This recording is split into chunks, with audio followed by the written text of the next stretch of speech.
Seja bem-vindo ao Reverso UFES. Eu sou Beatriz Brandão e hoje nós vamos conversar sobre a exposição de crianças e adolescentes à internet. E para isso, nós chamamos a psicóloga e educadora parental, Silvia Missi. Olá, Olá, seja bem-vinda, Silvia. obrigada. Muito obrigada por ter aceitado o nosso convite. Eu agradeço o convite de vocês. É sempre bom estar no meio de vocês, alunos, Que né, para ótimo. trocar experiência, aprender todo mundo junto, né? Sim. E para começar a nossa conversa hoje, eu queria te perguntar primeiro sobre essa questão da internet, né? Como que o acesso à internet pode influenciar um núcleo familiar? Ele pode influenciar de várias maneiras, isso vai depender do uso que é feito, né? Desde o exemplo que os pais dão para os filhos, do uso que eles mesmos fazem. Se eu tomo, por exemplo, café da manhã na frente da tela, o exemplo que eu estou passando para o meu filho é um exemplo de que, nesse momento, a gente não faz contato um com o outro e a gente faz contato com o mundo virtual. Então, Sim, ele pode interferir de uma forma positiva, como pode interferir de uma forma negativa. Eu posso ensinar para ele que no momento do café da manhã nós vamos priorizar o contato, né, entre família ou não, né? A gente não percebe isso, né? Porque a gente está tão sim, envolvido na rotina, na correria do dia a dia. Então, a interferência, né, do uso da internet, do uso dos eletrônicos, dos equipamentos todos, né, envolvidos com acesso à rede, ele vai se referir a como você faz isso. Tá? entendi. E esse excesso de uso, então, pode desconectar esse lar, né? As pessoas que integram esse ambiente podem acabar ficando desconectadas? Podem se afastar, né? Como também podem promover a conexão quando você tem assuntos em comum que todo mundo vai para algum tema específico para poder assistir um vídeo, um Sim, filme, por exemplo, né? Você pode, é, assim, pessoa, a internet ela conecta, né? Também as pessoas uhum, distantes. Então você pode, por exemplo, aproveitar uma oportunidade para trazer família, né? Para poder estar perto de e vivenciar momentos ali em conjunto, né? Como você pode também afastar, cada um está no seu mundo, no seu quarto, vivendo a sua sim, vida e não se conversam. Tem que ter muito cuidado para isso, nós pais, e termos a compreensão de que precisamos ter uma certa atenção diferente, por exemplo, dos meus pais, que não tinham filhos que tinham contato com o uhum, mundo virtual. Então, nós pais precisamos ler a respeito, a gente precisa se informar, a gente precisa ir atrás, né, para poder entender como que nós vamos criar filhos na era digital, promovendo o vínculo entre os filhos, promovendo uma relação de diálogo, de confiança, porque quando a gente fala de criança, a gente for parar para pensar o que, que eles precisam de nós ali com eles. Eles precisam do nosso afeto, eles precisam formar vínculos com a gente, eles precisam do nosso tempo, da nossa atenção. Né? Então, se a gente não tiver uma atenção na correria do nosso dia a dia, o que acontece é que cada um vive a sua vida, cada um faz as suas coisas e a gente, sem perceber, vai se afastando. Porque eu costumo brincar e falar que o tempo no virtual ele passa diferente do tempo real. sim, Né? Quando você sim, assusta, já deu a hora de você sair de casa e você está atrasado. Já deu a hora de você tinha para ler um livro que você deixou para poder ler, ou uma conversa que você deixou para ter, já passou, porque a gente não percebe o tempo quando ele está, né, no online. Então a gente precisa, de fato, como pais, ter muito cuidado com isso para não abrir um abismo entre a gente, né? Porque no dia a dia é no sutil, é no pequenininho que isso vai, né, afastando, que isso vai gerando ali umas consequências negativas na convivência, ou o contrário, né? Ou exatamente o cuidado que você vai tendo de pouquinho em pouquinho, que vai fazendo com que o tempo que a gente esteja juntos em família seja tempo de conexão e não de afastamento, né? sim. E você falou sobre as crianças, né, que agora as novas crianças têm Uhum. acesso já desde que nascem a redes sociais, a televisão, enfim. E aí eu queria perguntar para você qual que é se existe, né, uma idade para introduzir isso de uma forma mais saudável e como fazer isso também, né, porque acho que a gente imagina que não pode ser também de uma forma irrestrita, Uhum. mas precisa ter um equilíbrio, né, como medir isso? É, de uma forma acompanhada, né, Isso, sempre, né. exatamente. A gente tem um manual da Sociedade Brasileira de Pediatria que eu recomendo que os pais eles leiam, tá gratuito na internet, você joga lá, você baixa, que eles estão sempre atualizando também, né, e eles colocam todas as orientações, né, e por idades para os pais, tá, para poder ver como que você faz isso de uma forma saudável. Tá? Então, desde bebê, eles falam para você não fazer, não inserir de forma Sim, alguma, né? Eles colocam 3 anos, acho que eles atualizaram há pouco tempo, né, ano passado. Então, eles colocam para você ter acesso nenhum, zero, né? E acesso à rede social, de formar conta, uhum. essas coisas assim, eles pedem para ser respeitado a idade que é pedido pelos aplicativos, né? Que muitas Então, vezes a gente não olha, e nem né. sabe, É, né?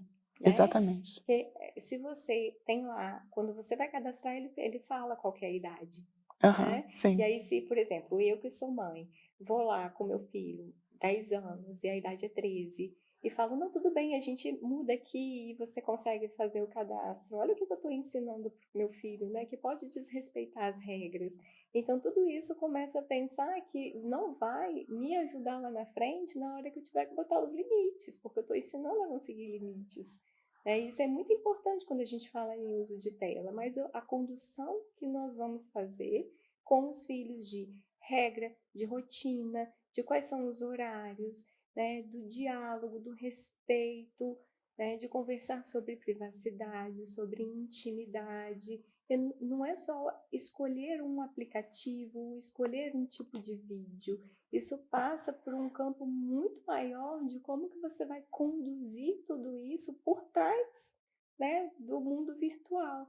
Como que eu vou ensinar para o meu filho, né? Eu vou deixar ele ver um vídeo no YouTube, mas ele pode comentar o vídeo, sim, né? Ele já, uma criança, por exemplo, de 7 anos, já sabe ler. Então ele vai ler, que vídeo é esse? Quem que tá ali? E alguém puxa a conversa, não puxa? O que que ele fala, o que que ele não fala? Então é um campo muito amplo, né, para a gente poder pensar, para a gente poder conversar, que esses tipos de conversa, eles são muito importantes, porque a gente fala pouco sobre isso, né? A gente acostuma na rotina e vai tornando tudo muito normal. Então, o mundo virtual ele é muito normal para todo mundo, né? Mas a gente precisa entender que para a criança ela não é tão normal assim, que ela está se desenvolvendo, sim. né? O adolescente Ela está também. aprendendo ali ainda, né. Exatamente. Ela está aprendendo e muitas vezes ela vai aprender com os nossos olhos, né? Com o olhar que a gente empresta para ela. Exatamente. Então, acho que a gente pode tirar da sua fala que precisa ter um diálogo, né, muito aberto sobre o que existe ali, né, nas redes, né, porque acho que a proibição também não é um caminho muito bacana, assim, né, de se tomar nesse caso. É, o diálogo é o segredo, ele sempre é o segredo, porque se você proíbe, você afasta, né? Então, se eu falar com a minha mãe, ela não vai gostar e ela vai me proibir de Sim, usar. Então, eu não vou falar para minha mãe. Mas precisa ser o contrário, né? Eu vou falar para minha mãe porque ela vai me ajudar a entender isso daqui, ela vai me ajudar a resolver isso daqui e eu vou conseguir lidar com isso daqui de uma forma mais saudável. Eu vou conseguir lidar com isso daqui de uma forma mais eficaz. Né? Claro que é uma linguagem bem adulta, né? A criança ela não vai pensar dessa forma, mas ela vai pensar que a mamãe está ali para ajudar ela a resolver as coisas. Isso é a base do vínculo de uma relação de confiança, onde ela sim, tenha espaço para trazer aquilo que está acontecendo no mundo virtual. Pode acontecer várias coisas legais, como podem acontecer várias coisas que a gente sabe que não são legais dentro desse universo, né, da internet. então é importante deixar tudo bem claro, né, ter um diálogo bem aberto mesmo, né. Sim, por exemplo, quando você fala de criança, você precisa adequar a sua linguagem, ensinar sobre privacidade, sobre intimidade, né, com uma linguagem bem clara, bem objetiva. Às vezes a gente tende a falar muito. E aí, quando a gente vai ver criança, o tempo de atenção delas com qualidade é muito pequeno. E a gente Sim, faz aqueles sermões e faz discurso, ela não está entendendo mais nada que você está falando. Então, você precisa adequar a sua linguagem. Vou dar um exemplo, né? Em relação à privacidade. Você falar com pessoas que você não conhece. Dá um exemplo de você fala com pessoas que você não conhece na rua. Isso é um hábito que a gente tem de fazer. Você faz a criança pensar. Ah, não, eu não fico falando com pessoas que eu não conheço na rua. Ah, posso dar bom dia? Tá, às vezes, dependendo de onde você tá, sim, se você é gentil e tudo mais, mas você não vai ficar contando a sua vida para alguém que você nunca viu. Então, da mesma forma, você também não vai conversar na internet com pessoas que você não sabe quem são, né? Ou de falar mais de privacidade, tipo, eu pego para crianças que já entendem, eu pego o aplicativo do banco, e mostro para pessoas que eu não conheço o meu aplicativo do banco? Não, não faço isso. Então, você vai mostrar uma foto da sua casa? O que você vai falar onde sim, você estuda? Então, você vai fazendo essas analogias e a criança vai entendendo o que é essa privacidade, o que é essa intimidade, né? Para que sim você consiga lá na frente, né, quando for adolescente, que o diálogo já seja mais bem estabelecido, que eles se fecham um pouco mais, que ficam mais no mundo deles, né? Você constrói isso desde a infância.